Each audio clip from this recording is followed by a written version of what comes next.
Kia ora everybody, welcome along to the League and Order podcast, starring Tony Kemp, who's currently looking at his phone, but in studio, which is good. We've also got Lavina Good, who you can see on screen at the moment. Kia ora, Lavina, thank you so much for making time, and of course our very own Blake Ayshford, who's also using the Zoom call today.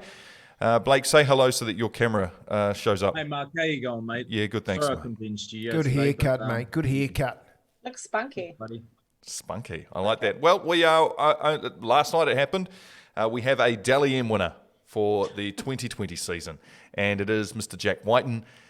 Should we go through some of the awards and get our feelings on them? Should we start with Jack Wighton, and is that is that the best choice? Is there any controversy around it? I know Aish started to spit out some controversy straight away once it had happened, but how do we all feel about it? And we'll start with you, Aish. I thought he did deserve it. I said last week he's probably been the best player the last 6 to 8 weeks, but obviously, like I said, he's the best 5/8 in the comp at the moment. But like I did say to you, there was a bit of controversy. I don't know how he got 3 points against the Warriors.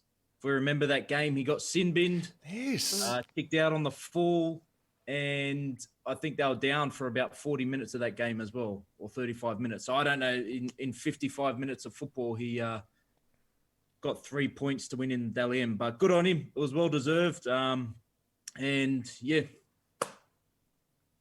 Kempy, I think the best player this year for Canberra has been Josh Papali. So, Jack Wighton picking up the Daily M award is really a fair weather footballer award, where you've got to be pretty in either a 5'8" halfback or hooker. They're not going to put someone with a head like a pukiko cabbage in there like Josh Papali, are they? So, but if you really want to analyse these decisions that journalists are making week in, week out, Josh Papali is the best player in that Canberra team this year. He's been named last week as the best front rower in the world, and I think if you look at what he's done this year and led from the front for Canberra, they just about got to another grand final. I thought he's probably hard done by, even though he picked up front row of the year in the NRL awards. The other one that really got me too is I think the Warriors deserved a number of their accolades, the Proven Medal for the team that,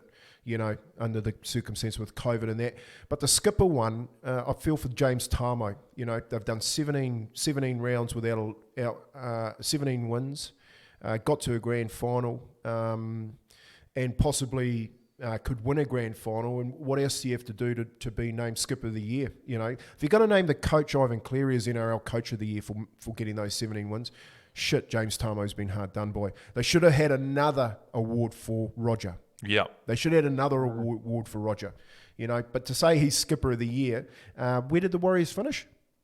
It's got nothing to do with it. No, it doesn't either. I disagree with you on that one, Tony, then what does it got to do with? If you're a skipper of the year and you've had 17 wins and taken a team to the grand final, what is the criteria to be skipper of the year? I think when you introduce an award for skipper of the year, it comes down to not just how well your team's playing, but it comes down to a few more things than that. It comes down to how well you're playing, and it doesn't have to mean you're playing in a winning team. You can be playing really good in a losing team, which sometimes is even harder. So I think week in, week out, Roger Tuivasa-Sheck put in his best performance, and he was often the best player for the Warriors out there. But the skipper award went to him because he had an opportunity to come home and be with his whānau, like two of the highly paid marquee players that did exactly the same thing. And he said no to that. He had an opportunity to come home at the end of the series when he was injured and he couldn't play the last game, but he didn't want to desert his team. And everyone knows how highly instrumental he was in maintaining that Warriors team there. If Roger said, we're out, we're going home, I'm sick of it, the whole team would have followed him. I don't think it was a sympathy vote for him. I think it was identified that even in a team that was struggling and out of their own environment, he put in the best performance. He's culturally probably developed that best culture for a team and was probably unlucky not to pick up fullback of the year. So I don't have an issue with Roger Tuivasa-Sheck being awarded the skipper of the year.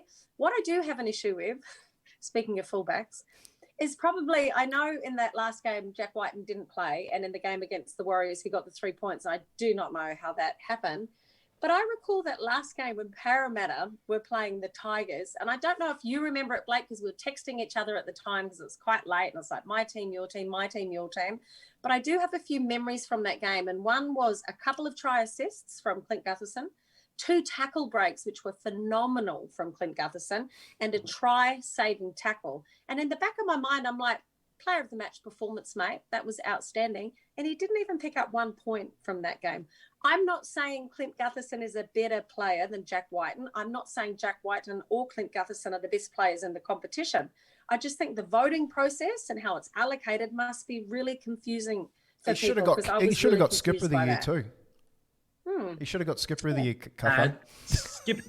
Look, going back on the skipper of the year, like you got to think I know you think it might think it's a sympathy vote, but you got to remember they're away from home, and you've got to try and get a team up every week. Like there's a certain responsibility that you have as a skipper.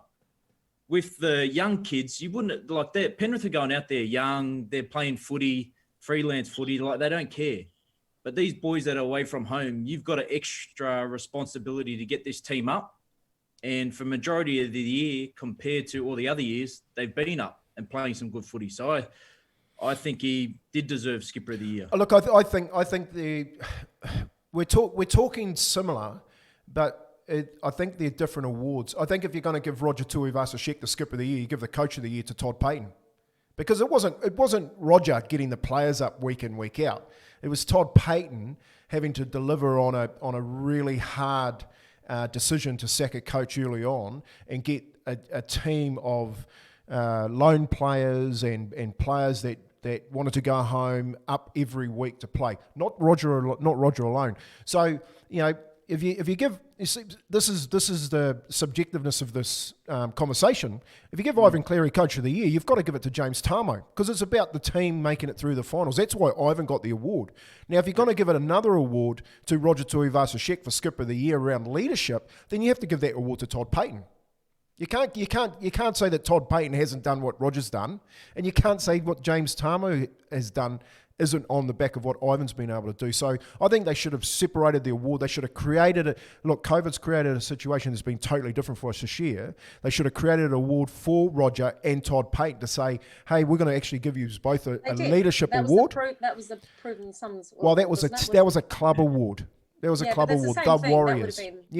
But to separate, I wake up this morning, I read that. I feel really sorry for James Tarmo. He's a kid that was thinking about giving it up this year, that's taken the Penrith team to a grand final and not being given the accolade of the best skipper that's been able to do that. I think that, for me, is, if you're going to identify that as the criteria, it's subjective. And for me, they confused it. They gave the coaching one to Ivan, but they didn't give the skipper one to James Tarmo. Yeah, but Todd Payten didn't coach all year either. He was assistant coach for the first couple of rounds. Hey, but what you're saying is it was all down to Roger to make sure that they were playing that well. It wasn't.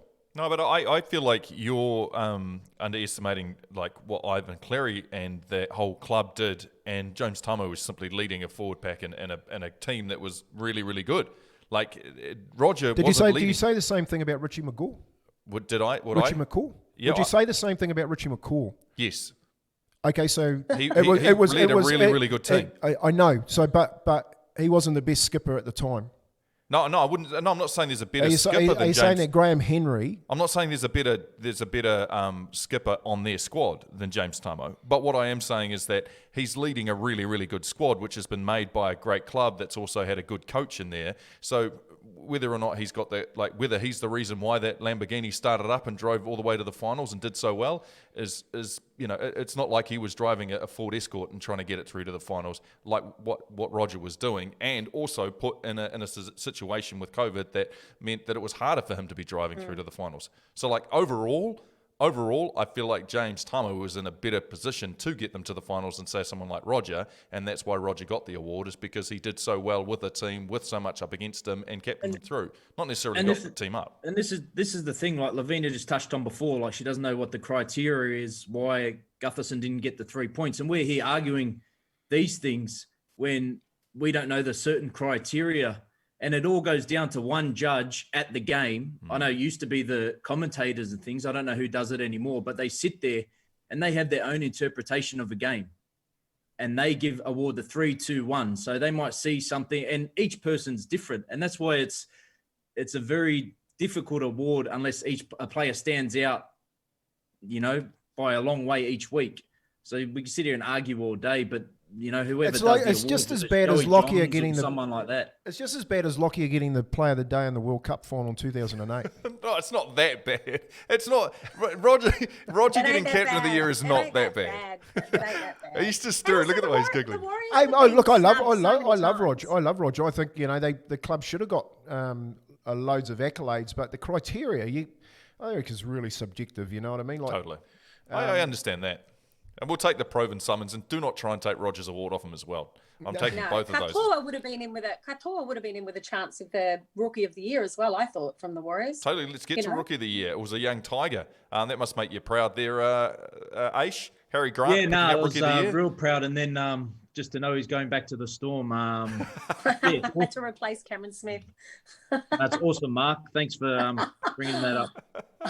Well, there's at least it's a win, and if anyone tries to take that win away from you, you get defensive, like I just did with Tony and Roger. Even though he was the Rookie of the Year, he was in a chance for. I think he was up there midway through the competition in terms of leading competition points to be the Dally M Player of the Year. So we'd mentioned him a few times. He's a great young player, and he had fierce competition, which is good to see, I think, with the newcomers coming through. But I'm glad that he got the tick in the end. I thought in terms of the best players coming through in their first season, he was hands down the very best, was Harry Grant. I'd love him at the Warriors. I'd take him at the Warriors, mate. Well, Kempy, Katoa is someone who you were large on with the season. How close do you reckon he was to picking up the rookie, and why wouldn't he?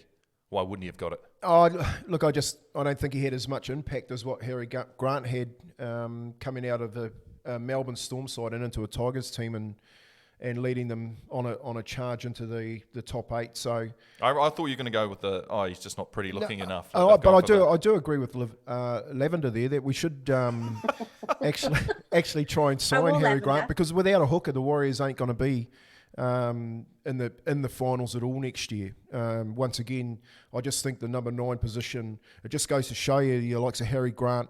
And the depth that the Melbourne Storm have with young Brandon Smith and, of course, the old boy and Cameron Smith, it's obviously the number 1 position that Melbourne put in selecting their players, and to produce 3 like that, man, we could do with just one of those 3 would be great. Well, that was one of the storylines, right? You mentioned him, but was Cameron Smith the best hooker of the year? Do you reckon he deserved that? Well, Cameron Smith got. There is no better than Cameron Smith, seriously. Like you're watching, if you watched that game last week, where they went out to a 24-point lead in the first half, it was down to just the way that he's a maestro. You know what I mean? There's an argument this week about the greatest of all time. I don't think you can argue with Cameron Smith's career. I agree. Hands down, to be playing the type of football he is at this age in a grand final, it's unheard of. And I don't think you always say that there's never going to be another Winks or there's never going to be another Farlap. Maybe there will never be another Cameron Smith, but geez, he is the greatest that I've seen in my time. I do have to give it to you, Kempy. You said last week number 9's the new position, and you look at the games on the weekend. I think Ricky Stewart got a bit out coached, but by leaving Starling off for that long. But they had Havili and Starling against Smith, and then Api Coruscant, who's should be New South Wales hooker. He's been the form hooker of the competition, I think, and he would play better than Damien Cook, and both those teams. So you're spot on, man. Yeah, look, and for me too, I just I think that the top 3 hookers were the difference in the semi-finals. So I think that's where Canberra got done. They got done around not having the brains that those other 3 teams have got in the number 9 jersey. So I think 1 and 2 is a great outcome for the final, but I just think having Smith up against Uppy in the finals, you can't pick it. Like I want Melbourne to win. I support Melbourne. Just they're a great club, but you can't pick it right across the board. It's going to be a tight one, and you'd be quite happy if you're a Penrith supporter or a Melbourne supporter, because you're in with a dead set chance. I'm glad that we've moved straight to the final after not discussing about 90% of the other awards that were handed out last night, guys. So let's get there. 9:30 p.m. That'll be happening on Sunday. God, why Why can't it just be a normal early time for us on a Afternoon. Saturday night, perhaps? So Yeah, yes, sort of You're Saturday not up afternoon. at 4 a.m. anymore. You're okay. You're I okay. know, but You don't need to 9:30. get up at 4. The Penrith Panthers go up against the Melbourne Storm, and you're right. The two teams that finished 1 and 2 are playing off in the NRL Grand Final for 2020. It's going to be a rip slaughter. I sat there and was having this discussion with a close friend of mine about, how these teams approach this final. You get the feel that Melbourne Storm, like any other franchise around the world that is really, really successful and have been to many, many finals, it's almost like they're used to this. This is the moment that they've been building up for, and they're used to it. And that's going to be combined with youthful enthusiasm and excitement from a Penrith team that isn't used to this. And how will those two forces collide come the finals? And I guess that's a nice place to start. With you, Lavina, what do you reckon's going to go down? It is going to be a tough one for me. And to come in, if you take into the whole final series, I felt sorry for the Raiders. I felt like they played their final against the Roosters, and that they were outclassed by a clinical Melbourne side. And we use that word like it's synonymous with the Melbourne Storm because they're always clinical, but they're so fast and accurate. And everything they do is just putting so much pressure on the opposition. They must be the most difficult side in the world to defend, not through trickery, but just through intensity, driving to the line all the time, pushing them back. So I hope Ivan Cleary has a plan in place. I know it was a close game against the Melbourne Storm for the Penrith Panthers. Throughout the game, I've always felt as though they were going to kick and take off, and they didn't actually do that. I didn't think they were going to lose, but I was waiting for that moment to kick. But the only thing that I know Tony wants the Melbourne Storm to win. I actually want the Penrith Panthers to win. I kind of like the fact they're from out west. I felt sorry for Ivan when he got the sack by Phil Gould. And I felt really sorry for him. And now that he's come back to be with his son, and they lost all those games initially, and everyone went, it was a mistake. And he's got this young side, and he's got a great captain, and he's managed to bring the best out in them. And if he wins 18 games in a row, I'm not sure if that's ever been achieved in the modern era. So the chance is there for him to rewrite the history books. But all he wants to do is to maintain the side that he's had throughout the whole year and shown faith in them, and he wants them to show faith in him. The other thing that's just triggered me right now in this conversation with my lovely colleagues that I love chatting to on this show is that I reckon Cameron Smith is the greatest player of all. He's the nicest guy I've ever interviewed. And if I could pick any player for my team first up, it would be him. I reckon Caruso is going to outplay him in the grand final. I think he's going to be fitter, faster, quicker, and allow Luai and Cleary to play a better game. So I think it will come down to Cameron Smith being a little bit tired in the grand final in 2020 at 37 years of age. And I think the Penrith Panthers, the Western boys, will be able to recreate something that they did many years ago when it was the Bears that I was supporting. So I'm going Chocolate Soldiers all the way for the grand final. Yikes! It feels like I don't even need to watch it. We've just heard it or seen it live right then and there. Aish, what do you reckon's going to go down? Well, history's on the Panthers side. I think every time they've won the minor premiership, they've gone on to win the title. So that's in their favour. You with your stats. I like it. Yeah, it is good. For me, so going back to, I said before, I think Ricky Stewart got out coached, and this is why. So in the Roosters game, Jack Wighton, Papali, Tapani were enormous. When the Storm went out, every time Jack Wighton touched that ball, there was 2 or 3 people rushing him, gave him no time in the world, and he just didn't look the same. And the same with Josh Papali. I think he had 57 metres carried in the first 60 minutes. So for this final, Lavina, you mentioned Api Coruscant. I think that the Storm are going to have a plan in place for Cleary, for Luai, and for Api. I just think that, not that Ivan Cleary would get out coached, I just think that the Storm are just, like you said, Mark, in this situation before. And I just think that they're going to have a plan in place so that whenever these players get the ball, there's going to be no time. I don't think we'll see too many breaks from Uppy. I think they'll just be a brick wall, the Storm. I think their forwards, it'll be a great matchup. But, if you put team against team on paper, I think the Penrith players are better. But I just think the Storm are too smart, and I think they're just going to get those key players and shut them down. Kempy? That's rude. Don't be rude, Tony. Hey, look, I think there in that conversation there around the coaching part, he did get a lesson, Ricky Stewart, from Bellyache last week, and it sort of makes me wonder whether Ivan's the new Brian Smith. He's going to get there to all these finals and not win anything. Been to a couple already. Now he's got Penrith to the final, and I think just what he did with Naden last week by throwing him out of the centres and putting May in, getting a little bit too technical this side in the season to try and outsmart someone like a Bellyache is a really dangerous thing to do. I totally agree with what Ace is saying. Melbourne are that clinical that they will stop, which is their main threat, which is their left edge. Luai, Curacao, and Kikau. Yep. So they'll stop that. They'll work tirelessly on it. And I think it's a game of the two left edges. I think the middle's going to knock themselves out. If they go like they did on the weekend, Melbourne, and score through the middle, the game's over. They should never be scoring through the middle in a grand final like they did last weekend. But I think the big question for me is, what is Ivan going to do to try and outsmart Craig Bellamy? Because you know what Craig Bellamy's going to do. He's been there. What has he got? 6 finals.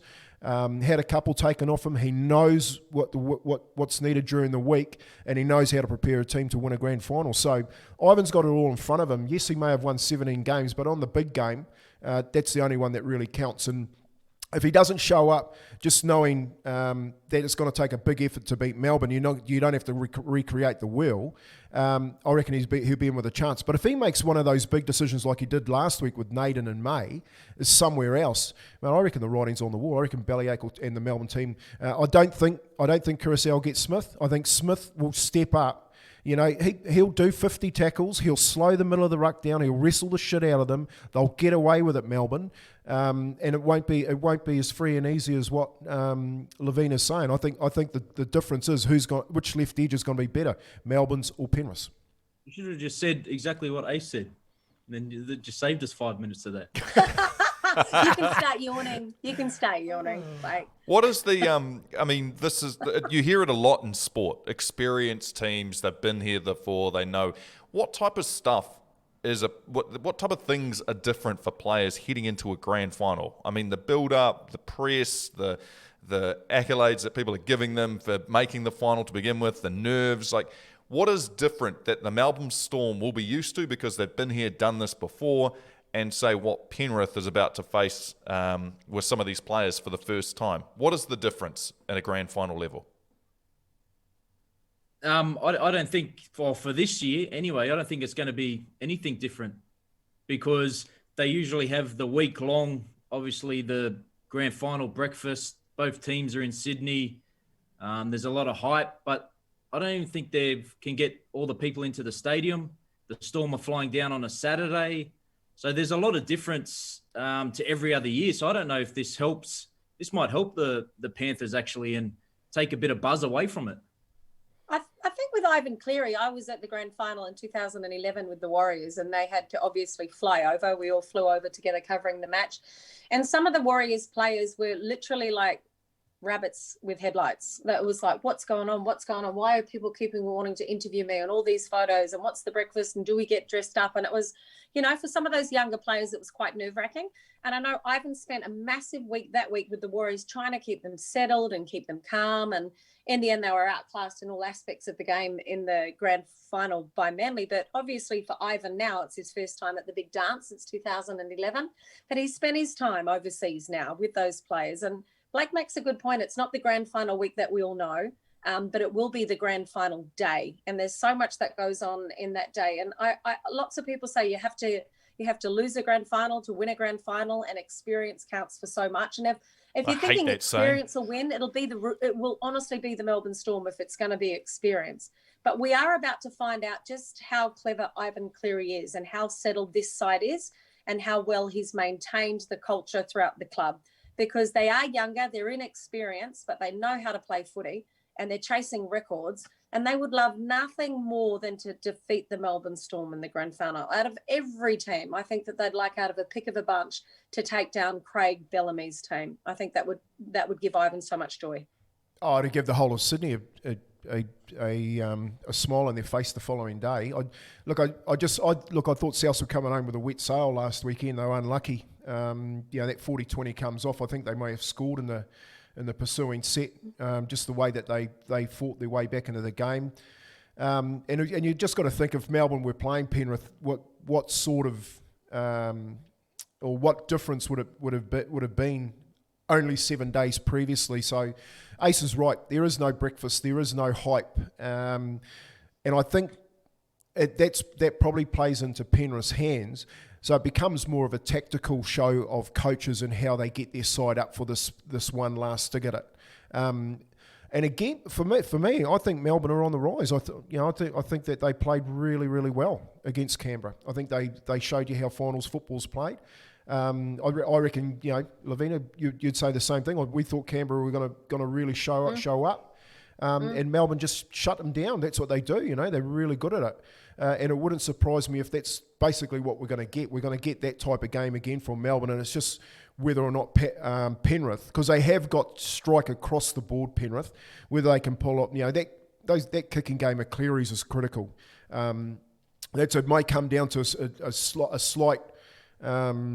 A bit of smarts from Cleary to break Melbourne up a bit, but I can't pick it. I seriously can't pick it. When you look at the side, that's good though, right? Oh, it is. That's what you want in a grand final. Yeah. You want to go into it going, well, I don't know. I was talking to a mate of mine, Kieran, this morning about the grand final. He said, "What do you reckon?" I said, "I can't pick it, mate." I said, I'd love Melbourne to win, but Penrith, they haven't lost all year. Do they go another game? They just got talent across the board. Storm, I'd hate to go a whole show without mentioning the word development, because that ain't going to happen. But the thing is, in the Melbourne Storm, they had that era. Cooper Cronk was there, and Billy Slater, and Smith was in his heyday. And you think that once they're gone, surely they're not going to be at the top of the game. Surely they're aging, and surely they can't replace players. And then you get the Addo Cars coming in, and the Peppenhausens, and you think to yourself, it's incredible with Munster, just how they develop these players and can, turn them into champions at such a young age. Yeah, but did they get the Rookie of the Year award, though? That's real development. Did they have the player with the Rookie of the... Oh, sorry, Blake. I did it again. No, they didn't. Sorry, mate. Sorry. It's incredible how they keep producing these players. It amazes me year in and year out. They're phenomenal. You're right, Lavina. I think you look back at the recruiting over all these years, and even Penrith to an extent have got a lot of juniors that they've developed.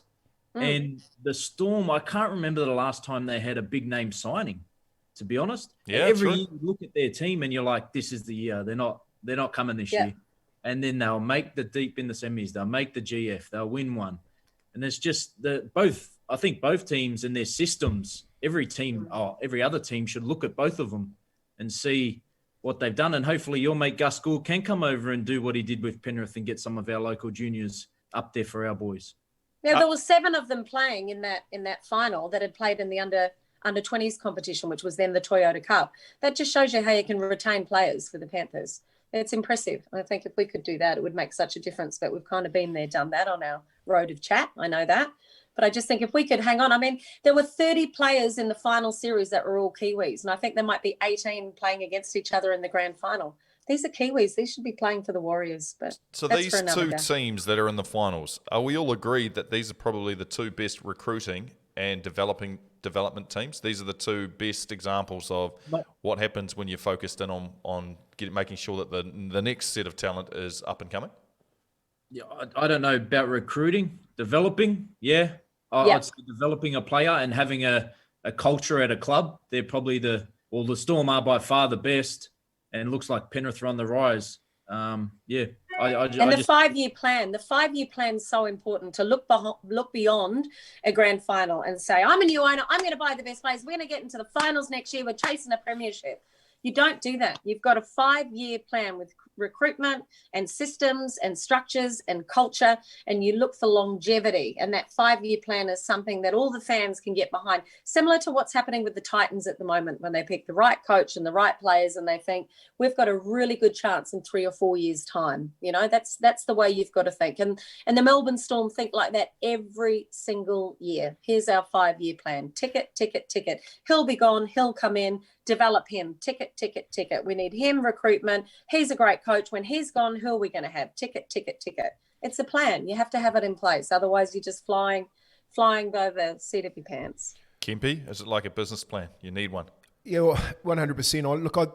I look at it. I think Penrith are the hybrid development group at the moment. So their academy that they've set up out west with all the Polynesian boys that are coming through that are big, strong. You look at Crichton, you look at Luai, the young fellows that are coming through that system that want to go there and play there. I think they're the hybrid development plan who have a centre of excellence developing players to go directly into the Penrith club. So I think they're only going to get stronger. And with Melbourne, you look at their system. I think they're structurally the most sound team that if you were going to set a set of criteria up to set a club up, you'd look at Melbourne, because they're in Victoria, a state that has a lack of semi-professional league, and they brought most of their players from either Sydney or Queensland or New Zealand into a structure, and it works. And they like Blake said, it's not about recruitment; it's about filling gaps, and filling quality around players that are exceptional, like Krupp, like Cronk, like Slater, like Smith. And it just goes to show you how important Cameron Smith has been to this club over the last 55 years. So Pepperhausen comes in, Munster comes in, they fill the same holes that those Cronk and Slaters leave, but you still got Smith, but they got two more behind him. Yeah. You know what I mean? And this to me is a scary thing, because I felt like I remember placing long-term bets on the NRL over the past 2 years. And when Billy Slater left, I said, Storm won't even make the 8. And they're the same when Cronk left. And I was like, it's all over. But they have those holes have been filled just so quickly and easily by the developed players that they've got.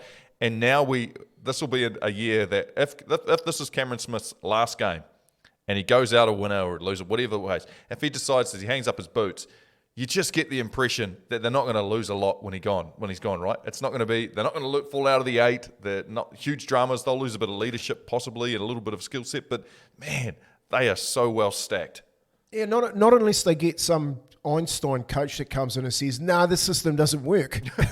Do you know what I mean? It would be the most hotly contested seat to go and jump into if you're a coach, because the structure's there. Yeah. You just have to go and plug holes, you know what I mean? So on that, the Smith-Bellamy question is, Bellamy, I think, is into 2021. He's decided that he's going to hang his coaching boots up. I actually think that those two are that close that we'll see Smith run around again next year.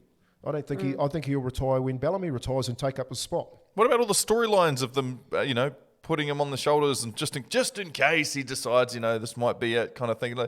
Are we thinking he's definitely going to go for another round? He might as well. I don't know. I hope so, because I love watching him play footy, and still, what is he, 40, or close to 40? Wouldn't it be great if he could play to 40, mate? Wouldn't it be like... That'd just gives blokes like me hope, you know what I mean? Like this, now they can go to 40. You've got the biceps. You think you could go to 30, right? But now you can go to 40. You got the bicep. It'd be good to see him play 500, maybe win again.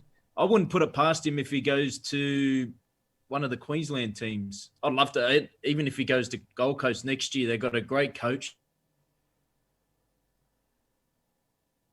And with that, You've just dropped out. That killed us. That was such a terrible idea to see him go, I swear. I think they'll have to reconnect. But Kempy, for you are now Ricky Stewart. It is Mad Monday. The boys are rearing to go, and you're standing there as the coach. What are you going to? What would you be saying to those boys? Not necessarily. Forget about the. Don't be silly. Don't behave badly.